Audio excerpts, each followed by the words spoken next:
You take our little county in Arkansas where I live and grew up, half of that county is in the 10-mile EPZ of the Arkansas Nuclear 1 and 2. And guess what? They've got one communication system for the whole county that covers all the volunteer fire departments, covers all the little police chiefs in that, and they got one system. And it's on top of a mountain, and if lightning strikes it, guess what? It's gone.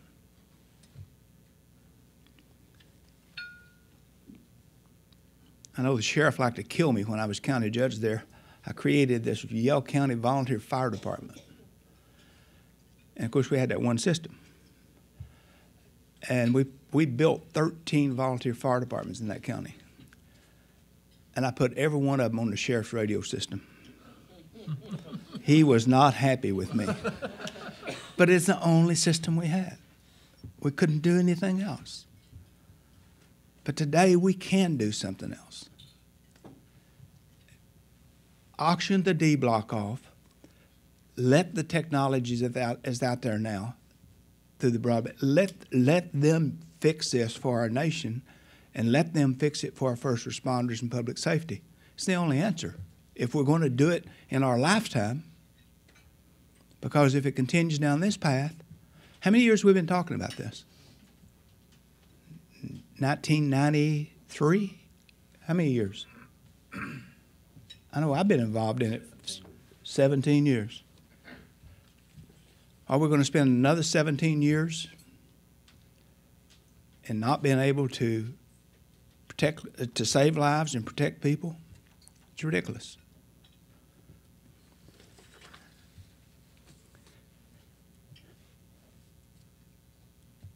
If we sit back on our laurels and let this happen, and we have to spend the amount of taxpayers' dollars that's been proposed to spend, and then if we have to depend on the state and locals to pony up with 20%, then it may be 20 years down the road. How long is it going to take to plan it, engineer it, develop it? 5 or 10 years before something is done? This is not only protection for our public safety first responder people. This will create jobs. It'll help the economy and give a boost in the areas that we need, but the protection that we need as well. I don't know anything that's out there better than what's being proposed in the auction of D block for our technology companies to help America to be better prepared. I just don't think it's there. So am I supportive of this? Absolutely. And I'm going to do everything I can to help make this happen. This effort was started a few years ago, and between politics and turfs, it never got to the forefront of what it should be. But now I think we have a chance. And I'm excited about this. I hope you will. And I hope if you get the opportunity that you'll speak out to help us get this done. It's that important. It really is. Someone asked me one time, I was speaking at a conference, and it was after my speech, and they took questions, and someone asked me, and I was really surprised at the question. It said, have you thought about what you would like as an epitaph on your headstone? I said, well, I hope the good Lord blesses me enough that I can have many more years to think about this. But if I had to give you an answer right now, it would be one simple thing. He made a difference. And I think that is what we need to think about, that we can make a difference now. And I'll promise you this, the first responders, emergency management, emergency medical, police, fire, everybody would be thanking this country and you for getting this done. Because they put their lives on the line for us every day. Every time there's a 911 call, every time there's an event that they have to respond to, they put their lives on the line. I never will forget one volunteer fire department went to a hazmat spill in Arkansas. They didn't have the communications equipment either. And the placard on that truck had turned over, and this goo was running out of this truck. It was going to run into a stream. And this volunteer firefighter, he didn't wait, because he knew if he didn't shut that valve off, that entire water drinking system would be contaminated. He waited in there and turned that valve off, and guess what? By the time he got out, his boots was totally burnt off his feet. But people do that every day that we don't even hear about. In every little community across America, in every major city. And we just have to do better than what we're doing. We really do. And I may get a little compassionate about this, but this is so important. So if you're asked, tell them. If you can do an article, do it. But we need your help, everybody in this room. We need to help each other to make this work. And I'm very excited about this opportunity. And I know that your panel up here will be able to answer every single question that you have. They're a very distinguished panel. And if they can't answer it, well then I'll get someone over here too. I had a great opportunity the 8 years I served as FEMA director to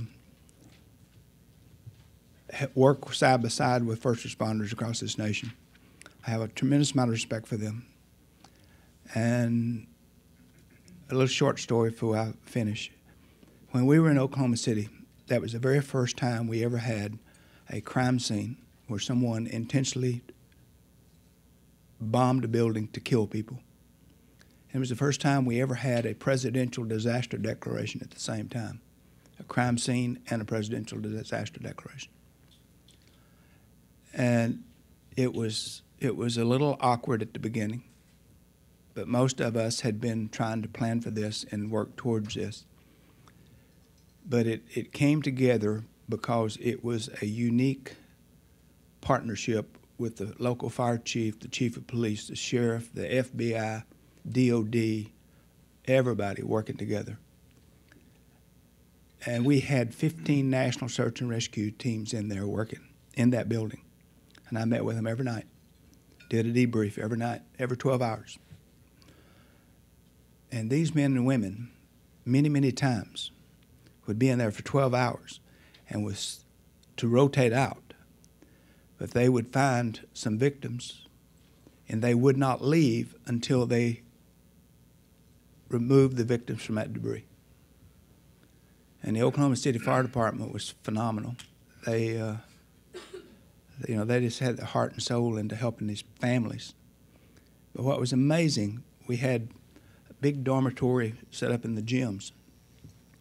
And kids in that community would come and they would write personal notes and lay it on every pillow. And lay a rose or a teddy bear or something on every pillow as they come off shifts.